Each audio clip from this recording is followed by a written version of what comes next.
Hello, everybody. My name is Reggie Gackett, and I want to welcome you to our Transfer Student Course Registration meeting. I am the Assistant Director of the First Year Center, and tonight I am joined by the Transfer Deans from all the undergraduate academic divisions. We will introduce them shortly. We are so excited that you have chosen to join us for tonight's conversation.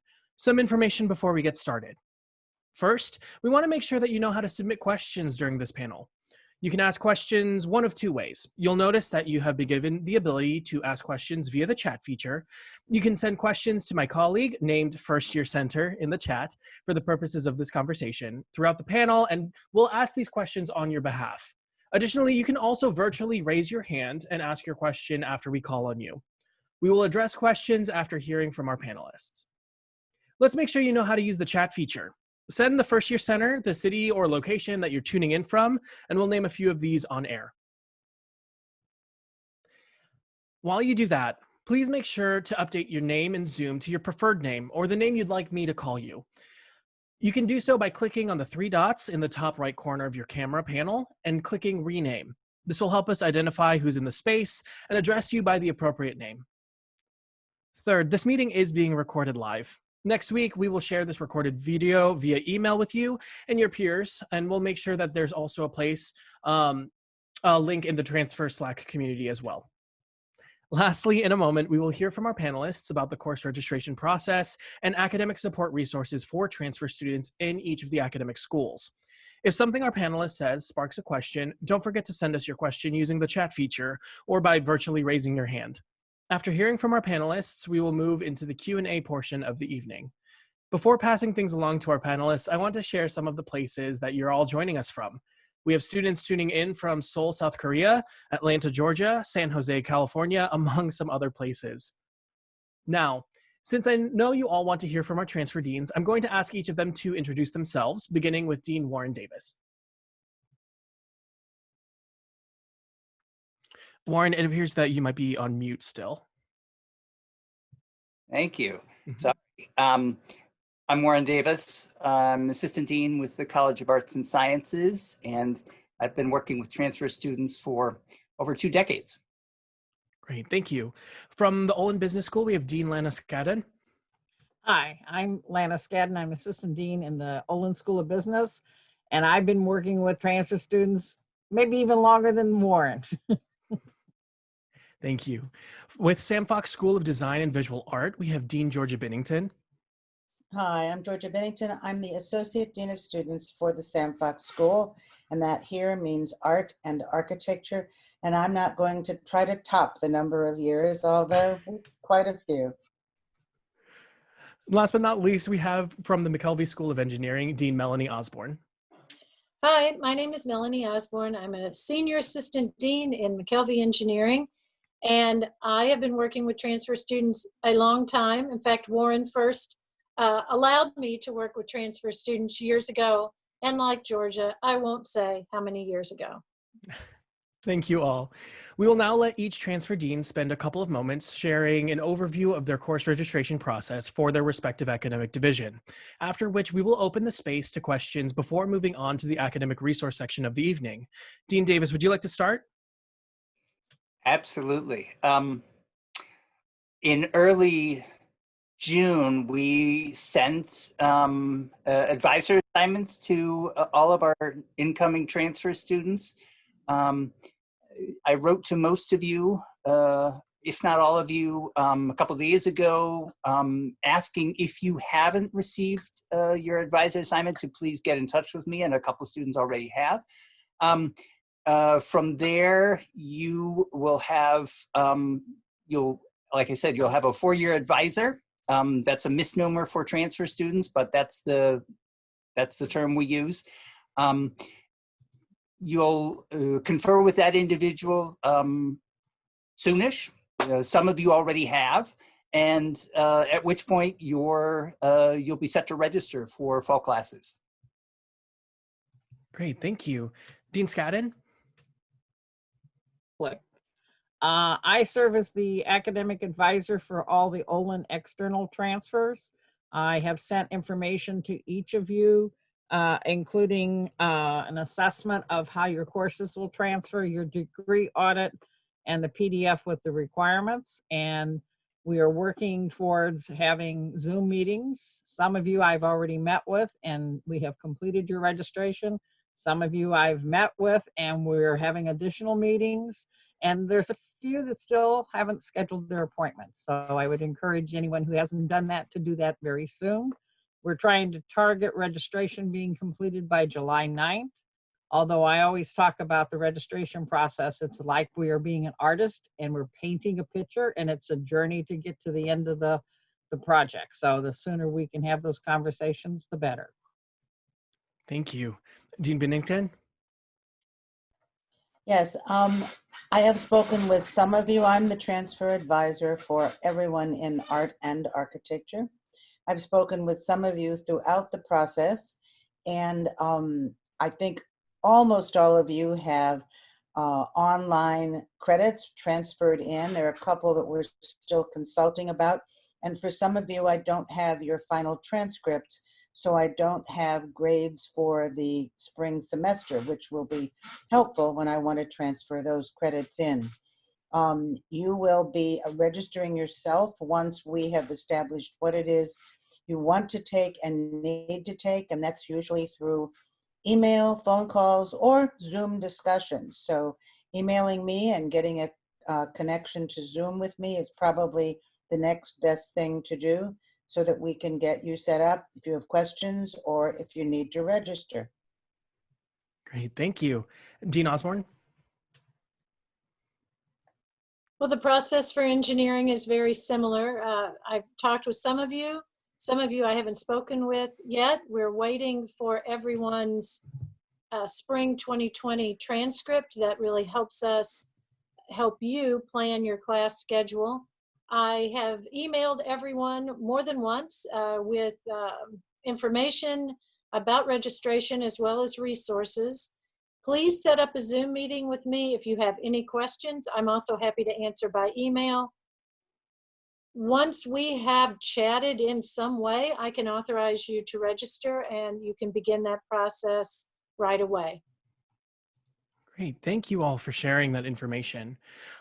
So as a note, if you take a look at the chat, we will be sharing emails as well as any links of interest as folks are sharing. We will now let each transfer dean spend a couple of moments sharing. Oh, I'm so sorry. We'll now move on to the first question and answer portion for this panel. As a reminder, please submit your course registration and advising related questions via the chat feature or by raising your hand. When asking your question, please start sharing the division that you're enrolled in. So we'll go ahead and get started. Dean Davis, how will transfer students in the College of Arts and Sciences know if credits from their previous institution will count towards the WashU core in the College of Arts and Sciences? I am the lead person in doing all the transfer credit assessments. So I think we're pretty liberal when it comes to applying allowing courses from school X to count as various requirements in the College of Arts and Sciences. So I'll give you an example. You've taken an economics course.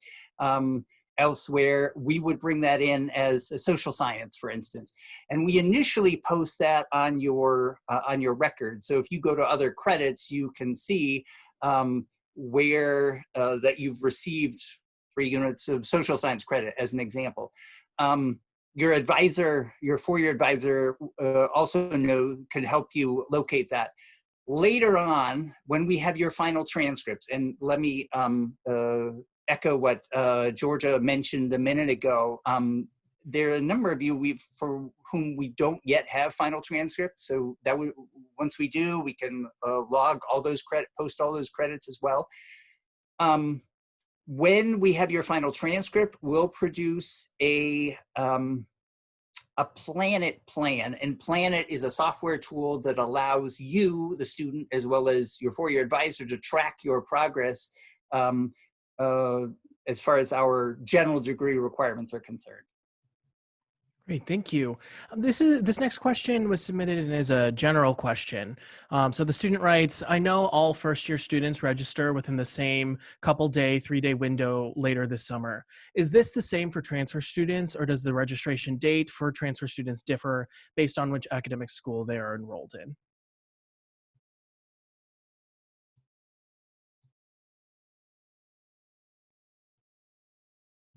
Well, I'm happy to start. Most of you have a 4-year advisor already. You should reach out to that individual if that individual hasn't gotten in touch with you. And as soon as you do and your advisor is satisfied that you have a good plan, a satisfactory plan for the fall semester, you can register. So ideally before the first-year student registration window, which begins, I believe, on July 13th and runs to July 16th. So ideally before then, that's how I would answer.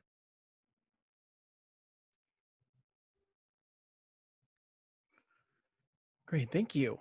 Dean Binnington, are you the primary contact, the sole contact for all Sam Fox transfer students, or is there additional contacts that we as students need for architecture and art? I'm the main contact. I'm the associate dean for both schools, and I advise in both schools. I work very closely with our registrar, Chris Baldwin, and so sometimes she's in touch with transfer students if we're searching for transcripts, or if there are questions about a course, then she needs that. But basically, it's me. Great, thank you. Students, as a reminder, you're welcome to ask your questions live on air. If you would like to do so, please just raise your hand and I will call on you. Dean Osborn, if a student has questions after their initial meeting, should they contact you or their advisor directly? I am their advisor. So when a student comes to Washington University, you get a 4-year advisor. And as Dean Davis said, that is a misnomer, but the people that you see on this panel, we are your advisor. Later, for 3 of the schools, there might be there's a major advisor in that subject area, whether it's mechanical engineering or English or somebody who's working with you in Sam Fox in your major like printmaking or fashion design. For now, until that person is assigned to you and that major is declared and the official advisor is assigned, the 4 people that you see are your advisor and will continue to be your advisor until you graduate. Great, thank you. We have a question from a student asking, where should they upload or send transcripts? I'm unmuted, so I'm just going to say, for engineering, please send them to me. Do not send them to main admissions, because then I have to find them in main admissions. If you could just send them to me, even if it's an electronic transcript, that's great. You've been given my email, just have them sent to me. Same for me. And right now, since we're not on campus, we're not picking up our mail. So it's better if it's electronic. Otherwise, it's going to a mysterious place and piling up on tables in people's offices.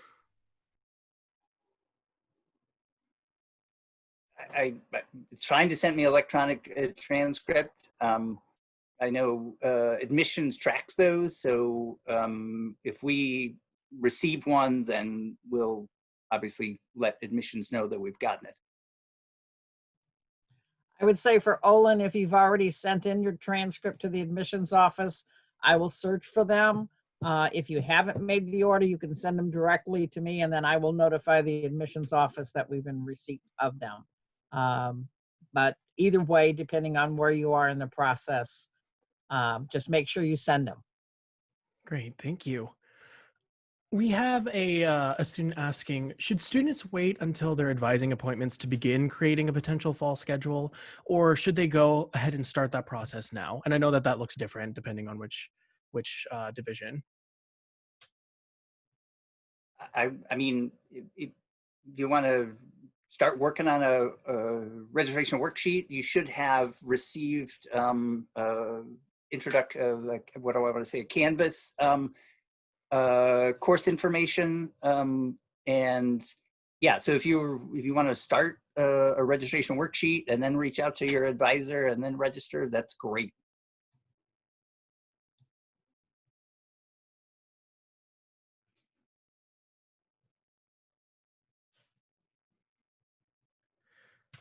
Great. So the next question is in regards to accessing the document that shows which credits have transferred. Who should a student contact if they are unsure whether they can, or where they can access that document? One of us. The credits that transfer are in WebStack, which is where they would fill out the registration sheet or where they will ultimately register, in an area called Other Credits. We do also have different kinds of credit counting in the different schools. So for us, there's something called Woo Achieve, which we tell you how you can access in the information we've sent you, and you can look there, and that will actually tell you for Sam Fox how those credits are being applied. Yes, your calculus has transferred as calculus, and therefore in architecture you have fulfilled something. Each school has something like that, and you can talk with us because we also are the people who do that credit assignment and will know how they've been assigned. Great, thank you. Dean Let Skadden me, and Dean, can I, yeah, go ahead. let me just add, students arts and sciences obviously will be, I guess like all of us, will be declaring major at some point. So I'm the initial contact when it comes to general credit, but when it comes to major credit, the department needs to be involved. And for some of you, I've already facilitated brokering major credit. If you're a sophomore, but more importantly, if you're a junior and you haven't yet been in touch with that department and you're wondering, well, I've taken this course somewhere else, could it count toward the major? Please contact me.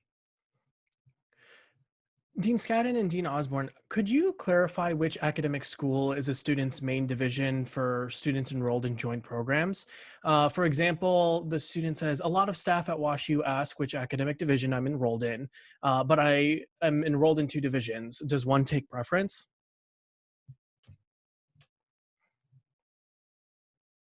Unless you are seeking 2 separate degrees, like a sheepskin diploma from 2 different schools, you are prime in one school. It is pretty rare that someone transfers in and declares that they are duly enrolled in 2 schools. If your major is something like computer science and math, economics and computer science, you are still in one single division. So say you come into engineering and you say, my major is computer science and math, you are prime in engineering because that's who admitted you. But you are taking a bulk of classes in arts and sciences, in math. If that student could be more specific with what their major is, we could tell them what division they're in. Great, thank you. Dean Davis, when do students need to declare a major within the College of Arts and Sciences?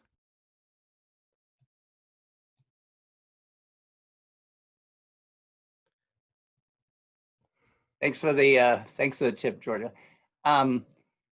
If you're a sophomore, you have until February of your sophomore year. So if you're coming in now as a sophomore, February 2021, to declare a major. And at that point, you still have your 4-year advisor, but then you gain a major advisor in whatever department.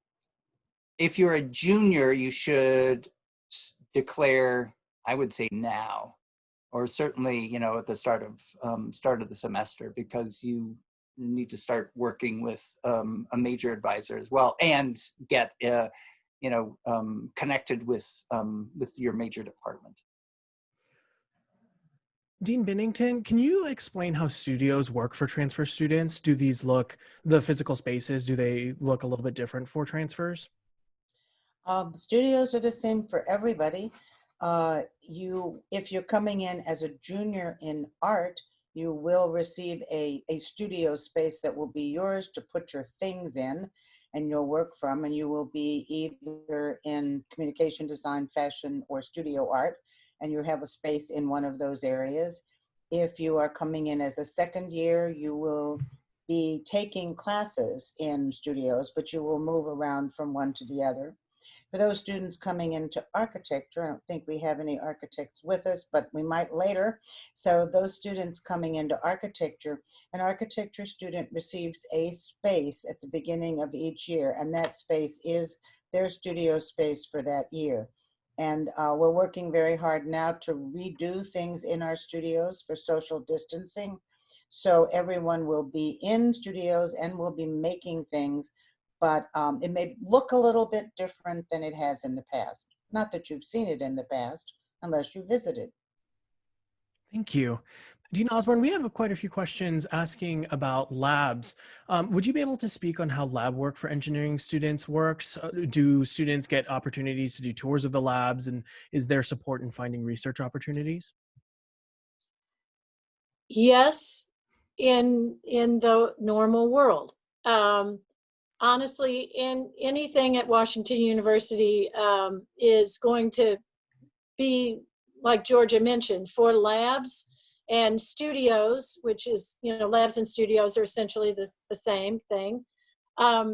We are working to provide ways that students can still participate in labs, especially labs that are components of required class. And some of that work will be done online, and some of that work will be done in socially distanced classrooms. That's the plan. As for research, yes, as long as research is being allowed on this campus, there is an ample opportunity for students to be involved in research. We are a research institution. Engineering students are even in high demand at the medical school. As well as students in STEM fields. They're very popular at the medical school, and students can reach out to faculty members and let them know they're interested in their area and request a tour and request a time to talk with them about being an undergraduate in their lab. They can do that with medical school and in biology or other areas on campus. Great, thank you. So we are going to move on to the last portion of our evening, which is a conversation and sharing about academic resources within each division. Each dean will now share certain academic resources that all of you should be aware of, and we'll go ahead and start with Dean Davis. Well, there's a few academic resources that come to mind. One is sort of, you have general questions. You're coming from one institution and you're coming into a new institution, a new culture. One place will be arts and sciences itself. So every day, one of us, one of the deans in the College of Arts and Sciences is there to answer your question. So that would be the first resource. Where do I find this? What do I do here? There's no end. Other academic resources, two that come immediately to mind are the Learning Center and the Writing Center, both located in Mallinckrodt Center. And they're for all students to use. But those are the two things that come to mind. Great, thank you. Dean Skadden? I would concur in terms of the people that you see here are your major resources to begin with. In addition, any faculty member I would certainly encourage you to reach out and develop a relationship, even if it's online. In terms of your peers, they also can serve as a resource. And there will be, in some shape or form, teaching assistants that will be available, again, under this new environment. Some of the way things are rolled out will be different, but there will be electronic resources as well. And last but not least, I always talk about the new transfer card. You're going to get a U-Pass that you may not be able to use, but as a new student, I would always encourage you to introduce yourself as, I'm a new student, I have a question, and someone will step up to help you. So use that card as long as you can, but that would be another resource to consider when you're navigating through Washington University. Thank you. Dean Binnington?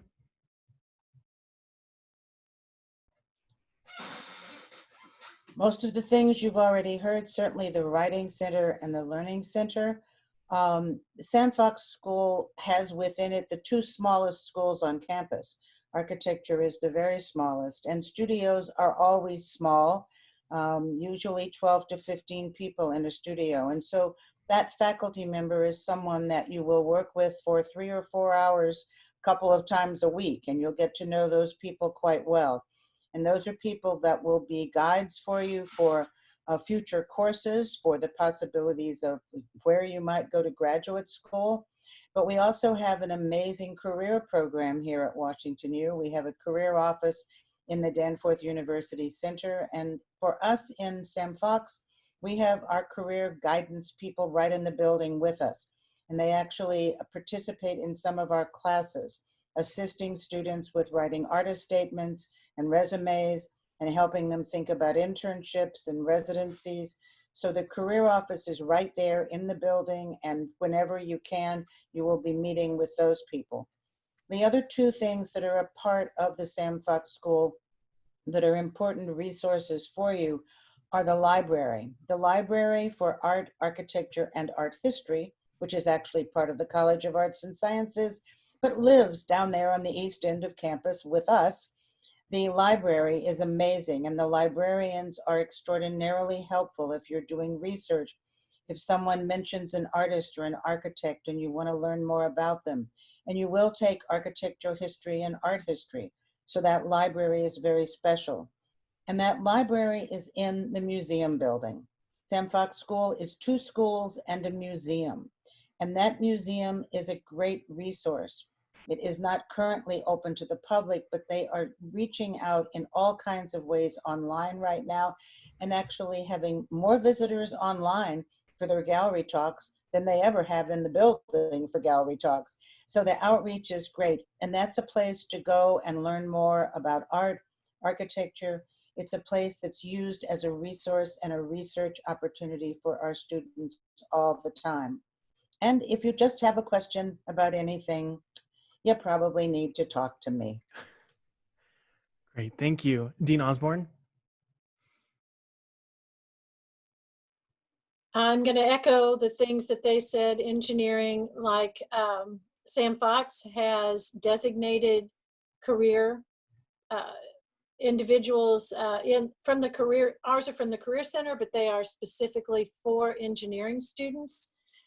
I also want to say that the transfer WUSs are going to be a valuable resource, so don't be shy about asking them questions. We can tell you a lot of things about academics, and we can tell you what credit counts for this, and it takes 120 credits to graduate, but they are students here now, and they know the experience. So don't be shy about using those WUSs.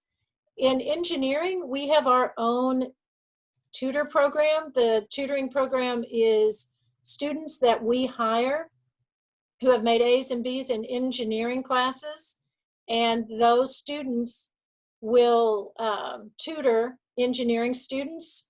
You just need to sign up. You'll be getting a lot more information about that. And you don't pay the tutors, we pay the tutors. Hopefully everyone is reading my emails and not saying, there's that woman who is emailing me again. I just sent an email out about the student group web series. It's Meet McKelvey. And tomorrow, our web series is about student groups and how to get involved. It's going to be kind of a slam where student groups tell you what they do, and then you'll have the opportunity to talk with student representatives from those groups. And I also want to mention there's a big transition in going to any school, and when there's my dog barking, and when you go to another school, it's another transition. Our student health service is very strong, and we have this great thing called Let's Talk, which is not counseling, but it is more of a touch base. It rotates. It's a 30-minute appointment with a counselor just to chat. Not sure what that's going to look like this year. It's been in person in the past, but it's located all throughout campus and rotates the location every day. So if there's anything that WashU is not short of, it is supportive resources. Great, thank you all so much. We do have a couple of questions that have come in from students who have reflected on some of the things that you all have said. Dean Davis, we have a student who is asking, what is Dean of the Day? Oh, that is, well, right now I'm Tuesdays from 12 to 2:30. I field all questions.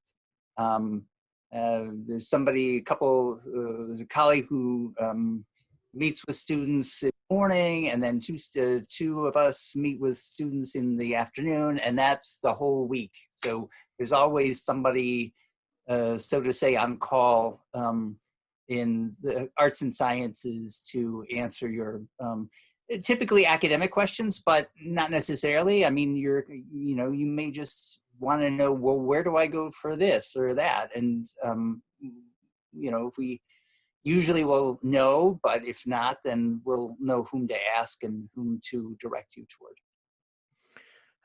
Dean Skadden, is there support for students seeking internships within Olin?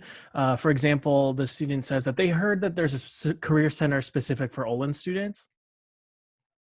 Yes, we have the Western Career Center that's located in Bauer that serves all undergraduates and graduate students. Students coming in will be assigned a career advisor, and so that should be forthcoming. We probably will have that information in August.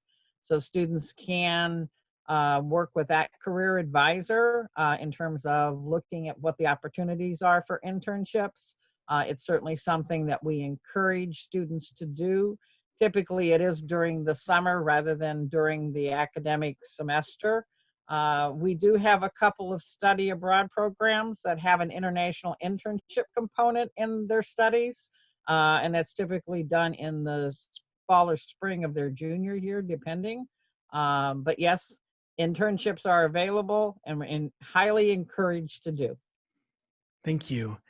Dean Binnington, because you had mentioned a little bit about Kemper Art Museum, a student is asking if any Sam Fox students participate in internships or research with the museum.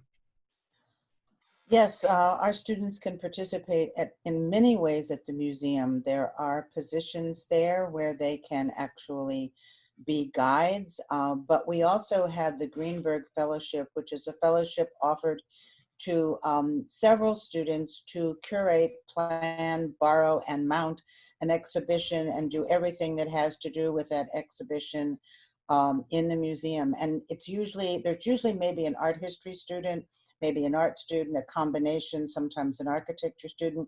It's interesting, many of the students who do that Greenberg, and it's an honor to get that position, go on to be curators and work in museums. So it's a good preparation for that.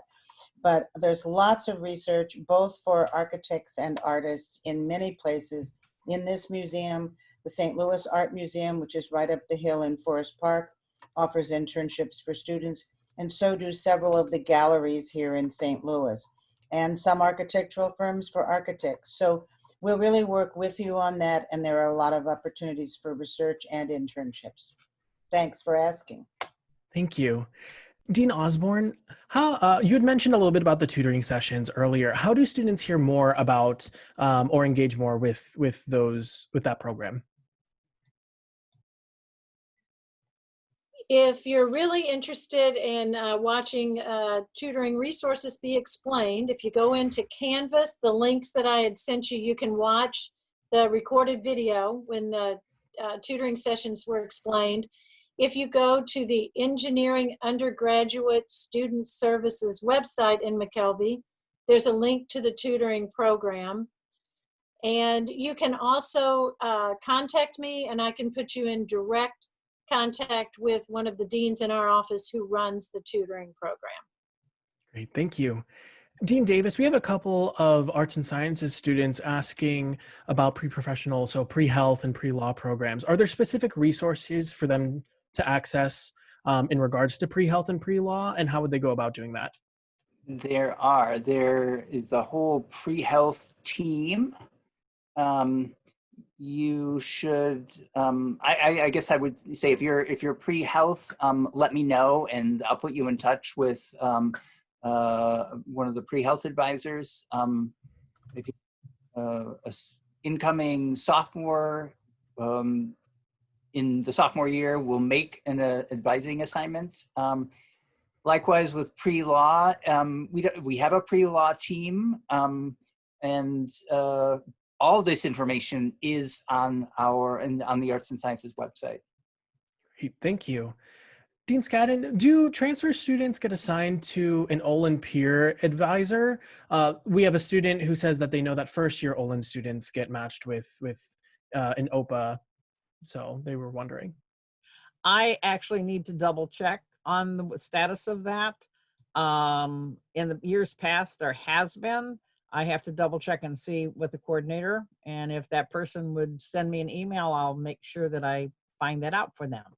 Additionally, students, we will make sure that that information gets sent out once we have it in the Transfer Bear Bulletin. Dean Osborn, when McKelvey students start thinking about, when do McKelvey students start thinking about internships? This student in particular says that they feel they're a little bit behind on this part of their academic career since they decided to transfer.